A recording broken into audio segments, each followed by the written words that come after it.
ఒక issue BRS నాయకులు కేసీఆర్ చుట్టూ ఉచ్చు బిగిస్తున్నందున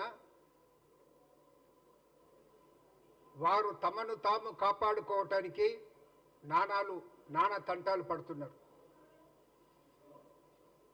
అందులో భాగంగానే నిన్న మేడిగడ్డకు ఒక పిక్నిక్గా వెళ్ళి రావటం జరిగింది. గాలి కబుర్లతో ఒక పవర్ పాయింట్ ప్రజెంటేషన్ చేయటం జరిగింది. గతంలో కేటీఆర్ గారు ఏమన్నారంటే, ముఖ్యమంత్రి గారు రమ్మన్నప్పుడు మేమే కట్టినాం కదా చూసేదేముంది అన్నాడు. మళ్ళీ నిన్న ఆయన పోయి చూసిందెందుకు, ఎవరినైనా నిపుణులను తీసుకుపోయి చూయించిండా అంటే నిపుణులను తీసుకుపోయి ఏదో చూయించినట్టు మాత్రం ఇక్కడ కనబడలేదు. ఒక మాట మాత్రం అన్నాడు, నిపుణులు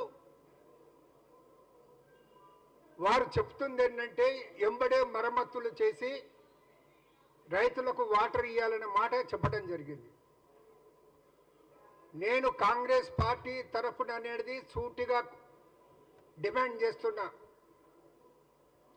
ఎటువంటి పరిశీలన లేకుండా నిర్మాణం చేపట్టమని చెప్పిన ఆ నిపుణుడు ఎవరు? ఒకవేళ ఎవరైనా ఆ నిపుణుడు ఆ విధంగా సూచిస్తే అతన్ని అసెంబ్లీ ఎదురుగా ఉన్న గన్ పార్క్ దగ్గర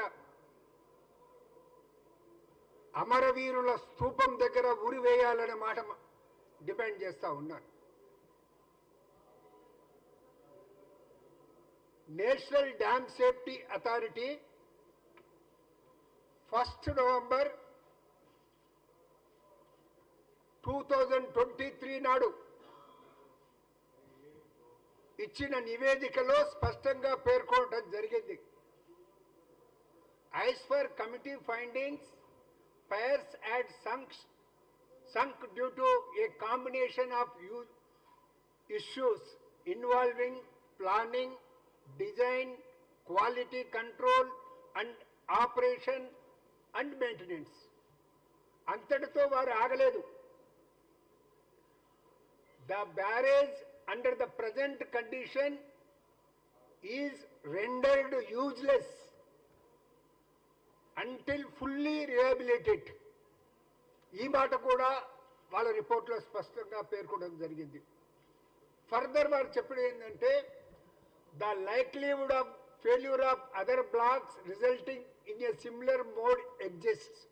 అంటే ఇతర బ్లాక్లకు కూడా ఈ డేంజర్ ఉన్నదనే మాట నేషనల్ డ్యామ్ సేఫ్టీ అథారిటీ అనేది 1 నవంబర్ నాడు ఇచ్చిన రిపోర్ట్లోనే చెప్పడం జరిగింది. ఫర్దర్గా వారు చెప్పింది ఏంటంటే, this would warrant rehabilitating the whole barrage. మొత్తం బ్యారేజ్నే రిహాబిలిటేట్ చేయాల్సినటువంటి అవసరం ఉందనేసి నేషనల్ డ్యామ్ సేఫ్టీ అథారిటీ అనేది 1 నవంబర్ నాడు చెప్పింది. అదేవిధంగా మళ్ళీ ఫర్దర్గా ఆ రిపోర్ట్లో చెప్పింది ఏంటంటే, Annaram and Sundilla barrages have similar designs and construction methodologies making them prone to similar failure modes. అంటే అన్నారం సుందిల్ బ్యారేజ్లు కూడా ఇదే విధంగా కట్టబడ్డాయి కాబట్టి అవి కూడా ఫెయిల్ కావటానికి అవకాశం ఎక్కువ మాట చెప్తే, ఎవడో నిపుణుడంట ఈయనకు చెప్పిందంట కేటీఆర్ గారికి, ఇమ్మీడియట్గా రిపేర్ చేయండి. నిపుణులు చెప్తున్నారు రైతులకు నీళ్ళు ఇవ్వండి అనే మాట ఆయన చెప్తున్నాడు. పెద్ద శుద్ధపూసలే. రైతులకు కన్సర్న్ మీకే కాదు, మీకంటే ఎక్కువ కాంగ్రెస్కు ఉంది.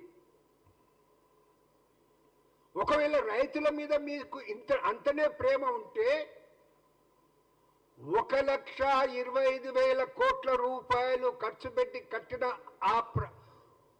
ఆ ప్రాజెక్టును, ఆ బ్యారేజ్ను ఎందుకు అంత లోపభూయిష్టంగా కట్టారో ప్రజలకు జవాబు చెప్పాలనే మాట నేను డిమాండ్ చేస్తున్నాను. రైతులకు నష్టం జరిగే విధంగా లోపభూయిష్టంగా బ్యారేజ్ను ప్రాజెక్టు కట్టింది మీరు. ఇప్పుడేమో మీరేమంటున్నారు? నిపుణులు చెప్తున్నారు తొందరగా కట్టేయండి, నీళ్లు నిల్వ చేయండి, ఇవ్వండి అనే మాట చెప్తున్నారు. మరి నేషనల్ డ్యామ్ సేఫ్టీ అథారిటీ వారు చెప్తుంది ఏంది? అది కరెక్టా? మీరు కరెక్టా? మీ నిపుణుల ఎవరిలో వాళ్ళని తీసుకుపోయేసి ఆ పేరు చెప్పండి, తెలంగాణ ప్రజలు తీసుకెళ్లేసేసి అమరవీరుల స్తూపం అసెంబ్లీ ముంగట గన్ పార్క్ దగ్గర ఉంది, అక్కడ చెట్టుకు వేలాడేసి ఉరిదీస్తారనే మాట కూడా నేను బంద్ చేస్తున్నాను. ఆయన చివరకు ఇంకొక మాట చెప్పడం జరిగింది. మొత్తం అనేది బ్యారేజ్ పొడవు 1.65 కిలోమీటర్స్, అందులో దెబ్బతిన్నది కేవలం 50 మీటర్లు అన్న మాట చెప్పడం జరిగింది. కనీసం ఇదైనా ఒప్పుకున్నాడు, 50 మీటర్లు దెబ్బతిన్నదనే మాట ఆయన ఒప్పుకున్నాడు. కానీ ఆ మొత్తం 1.65 కిలోమీటర్స్ బ్యారేజ్ లో 50 మీటర్లు డ్యామేజ్ అయితే దాని ప్రభావం మొత్తం బ్యారేజ్ మీద ఎంతగా ఉంటుందో ఆ విషయాన్ని మాత్రం ఆయన విస్మరించడం జరిగింది. సో తెలంగాణ ప్రజలను తప్పుదేవ పట్టించే ప్రయత్నం చేయొద్దనే మాట కూడా మీకు విజ్ఞప్తి చేస్తా ఉన్నాను.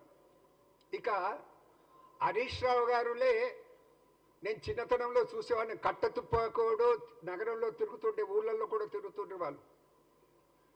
కట్టతుపా పట్టుకొని నేను అది చేసినా, నేను ఇది చేసినా, నేను నిజామును ఎదిరించినా, ఫలానా రాజును ఎదిరించినా అనే మాట చెప్పేవాడు.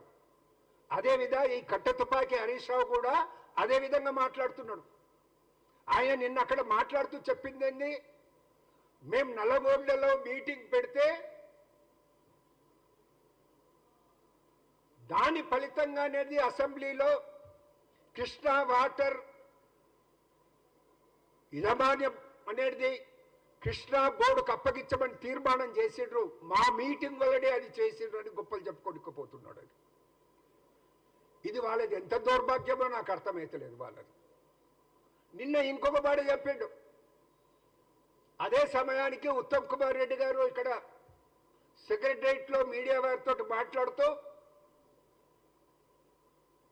సెంట్రల్ డ్యామ్ సేఫ్టీ అథారిటీ వారు ఒక కమిటీ వేశారు, వారం రోజుల్లో ఆ కమిటీ వస్తుంది, 1 నెలలో రిపోర్ట్ ఇస్తుంది, దాని ఆధారంగా మేము మరమ్మతులు చేస్తామనే మాట ఆయన చెప్తే, మేము మేడిగడ్డకు వచ్చాము కాబట్టే ఉత్తమ్ కుమార్ రెడ్డి ఆ స్టేట్మెంట్ ఇచ్చిందన్నమాట హరీష్ రావు చెప్పటం అనేది నిన్నటి ఆ సమావేశంలో అది సిగ్గుచేటనే మాట కూడా నేను మనం చేస్తా ఉన్నాను.